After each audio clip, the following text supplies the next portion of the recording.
What's going on, guys? Gabriel with Basic Car Guys here, and today we're going to be working on the BRZ. So pretty much it's time for the 30K service on my car. Pretty much I'm at like 29,980 or something like that, roughly, super close. And there's just some things that I want to get done to the BRZ.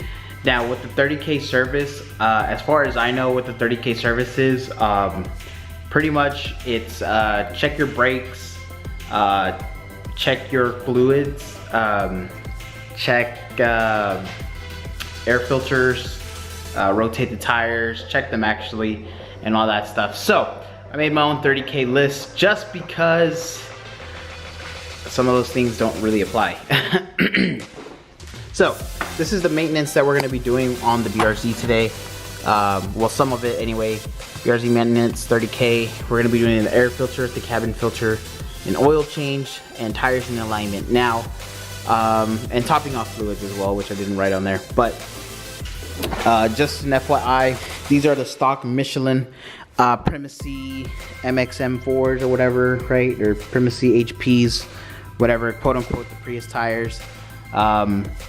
Now, they're pretty much done for. They're all pretty much almost evenly worn out, which is great. I'm almost again at 30K on stock tires, but I think 2,000 of those miles I was on track tires or doing track time, so about 28,000. So yeah, about 30,000 miles these tires would have lasted me, driving aggressively, might I add, and all that good stuff. So tread wear on these is 240. These are the new freshies. These are the Firehawk, the Firestone Firehawk Indy 500s. So these wheels, these tires, 225, 45. Now I got this size, which is a little bit bigger than the stock size, because I read that 225 is the biggest that you can go, and I wanted more grip, obviously. I have fun sliding around and all that, but I prefer grip over sliding because I am aspiring to be a grip driver or whatever.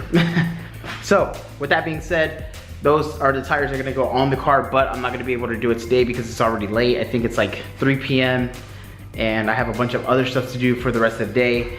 So I'm not going to get to those today, but what we are going to do is everything else. We're going to go ahead and do the air filter, which I will add, I never changed the engine air filter, so that's on me. Don't be like me, change it at like what, 10, like 15K or whatever. So it should have been the second time that I changed it, but it's not. The cabin air filter I am gonna change. I changed that at 10K.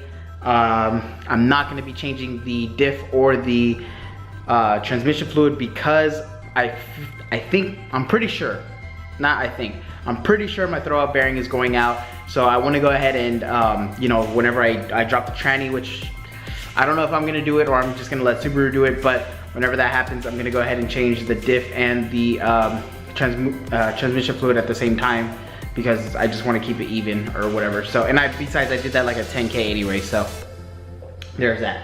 So I am gonna top off any fluids. I'm not gonna be changing the brake fluid. Brake fluid was done not that long ago. But if you saw in my last video, I think I was not really happy with the color. So whenever I change out my rear lines and rear pads and all that, whenever I get a whole new braking thing after this next track day coming up, I'm gonna go ahead and refresh the brake system. So with that being said, we're gonna go ahead and change the oil. Now I've already made a DIY change oil video for the BRZ, and there's hundreds of others. So it's really simple. Typically, I start with unscrewing the oil cap, taking out the oil filter up top, putting in the new one, draining out the oil, and then filling it up. So here's a small snip of it now.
Alright, so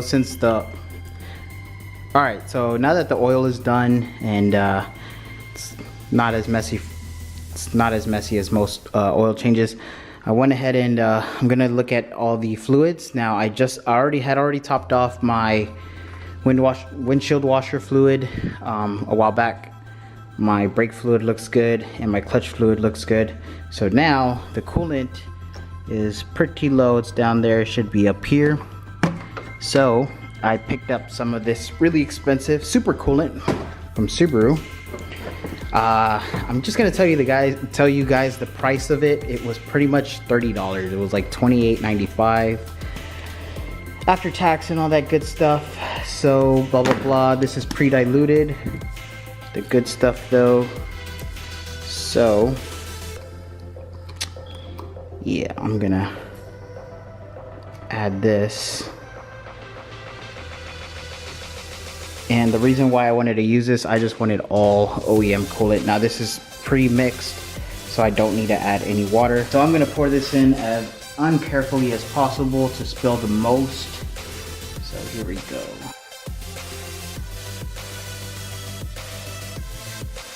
All right, and we're already at the fill mark.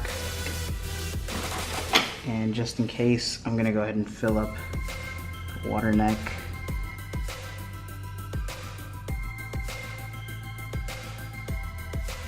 And we're good. So that's good. Let's seal this back up.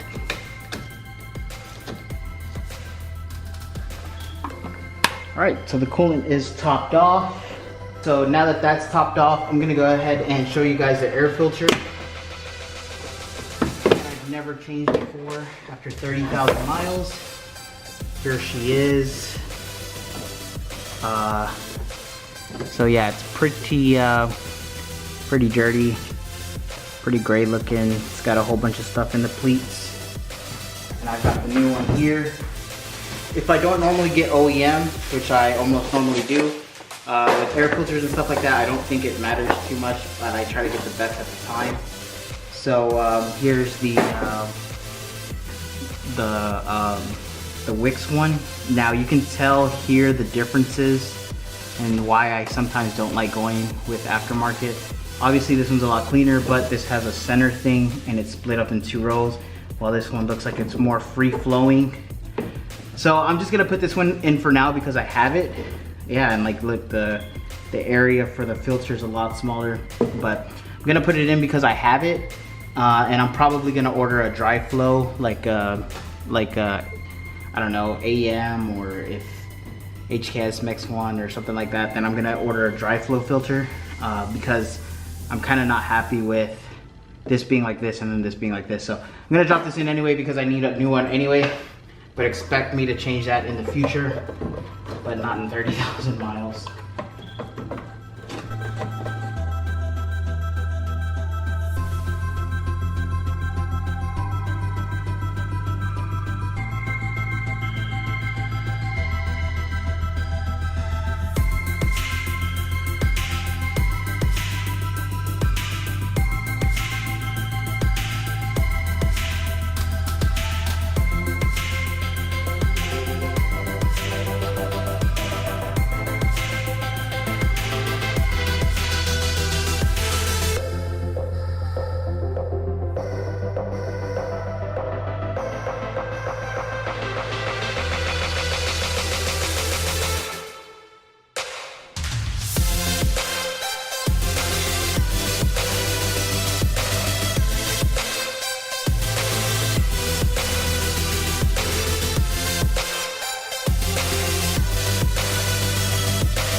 so that's in. All right, so now we're gonna do the cabin filter, which is very simple. All right, so cabin filter is very simple for sure, 100%. You literally just drop this down. You come in here, open the flap, and then pull out your filter. There we go. So I had this change at 10K, so it doesn't look that bad. But here's the fresh one. Here's the old one. Here's the fresh one. So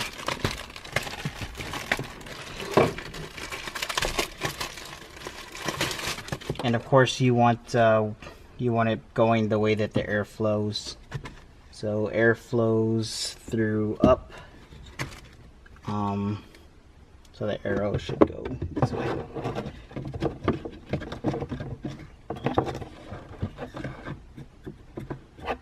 Yep. And then you just close the door.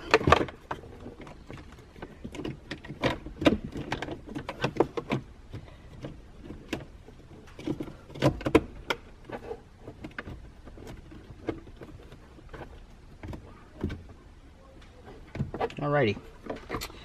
And then there's just like this little damper thing that comes off every time you take it off, and you just put it back. There's two settings you can put it to, like fast and then like slow, and I just like it fast, so that's that. So that's done. That literally took about a minute. So all this stuff, we just throw that away. And then we're gonna change the tire. So I'm gonna make that its own video, having the tires changed, and then my opinions on the freshies of the Firestones. So for now, I'm sweating. I feel disgusting. I'm a little frustrated because of the air filter, which is kind of upsetting because it should fit, you know, relatively well, but I struggled a lot to put it on, which is, you know, it's just an air filter. It shouldn't be that hard. But if you guys haven't subscribed already, go ahead and subscribe. If you guys have any comments or whatever, go ahead and drop them down. If you have any comments on a dry flow drop-in filter, please let me know. We're gonna do something, actually I'm gonna make another video when I do get one, because I'm gonna add a little bit extra and clean up some areas. So with that being said, thank you guys for watching. Please subscribe if you haven't already, and comment down below. You guys have a great day.